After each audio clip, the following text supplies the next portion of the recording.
today's project, I'm going to be using this Graphic 45 Botanicabella paper. I haven't even opened it yet. I've been hoarding it for quite a while.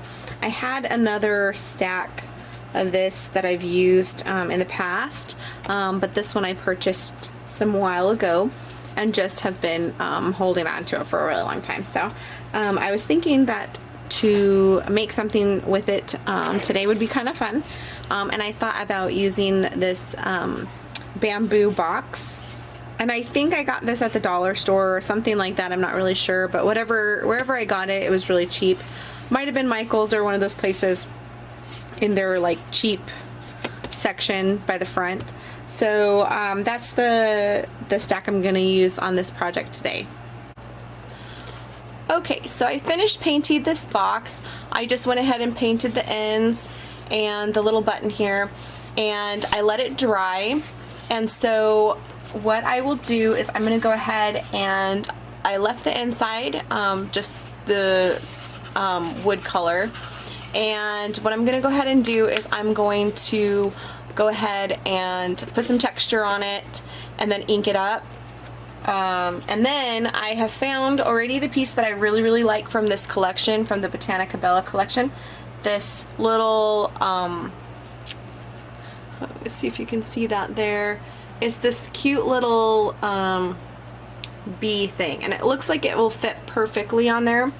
And so what I'll probably do is I'll probably either see if I have anything round that can go over it, or I might just put glossy accents or something over top of it to make it a little more shiny and look more like a button. So that's just something I've already found that I've decided I want to put there, and then I'll go ahead and decorate the rest of it accordingly. So I'm excited to get started on this. Okay, so I've added some texture with some Heidi Swap texture paste. I used the white and the gold, and they're both metallic, and so I mirrored this doily in the white with the doily center on the end, and then also this gold stencil I used on the end over here. So it's kind of like you know, I'm balancing out both sides of the project. And I didn't do all of the back because I'm just going to be inking that and stuff like that. So I didn't really want to add a bunch of color to it. I think I'm going to use a brown or some combinations of some browns on this to go with this cord. But anyway, that's what I've gotten done so far. Okay, so I added some Delusions white linen ink spray, some mocha glimmer mist, and a little bit of water, and dripped ink and stuff all over the outside of the box. I don't know that I love it yet, so I think I'm going to keep playing around with it and see what else I can come up with before I say that my base is completed. So I'll come back as soon as I have it figured out.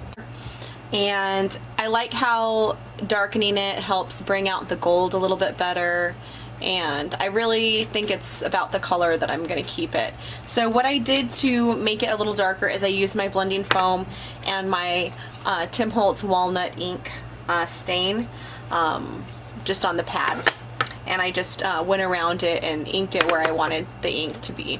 So I also went ahead and inked the edges of this piece of ephemera from the collection, and I'm going to go ahead and glue it on, and then I'll get started on decorating the rest of it. I have finished the decorating of the box, and I added a lot of the butterflies from the Botanicabella collection. I just love these butterflies. They turned out really great on here. And then I'll show you what other items I used from this collection also. So I went through the sheets of paper, and I picked this one large butterfly from this first page, the Botanicabella sheet. And then, let's see, the very last sheet, which is the tag sheet, is where I got this button cover, and it was just one of these round pieces here. And if you look at it, Let me make sure it's in focus. It fits perfectly. It looks like it was just like perfectly made for it. I didn't have to worry about cutting something down. I just really like how that turned out. So the other items I used on it was some smaller butterflies and then also these leaves. So I'll go ahead and show you which pages I found those on.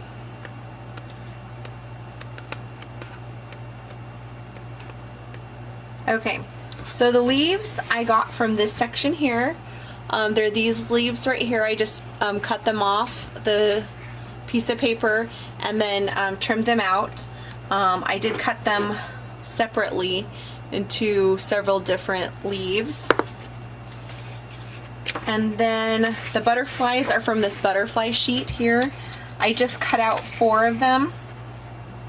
And the reason I cut out 4 is because I always like to have an odd number of butterflies on a project.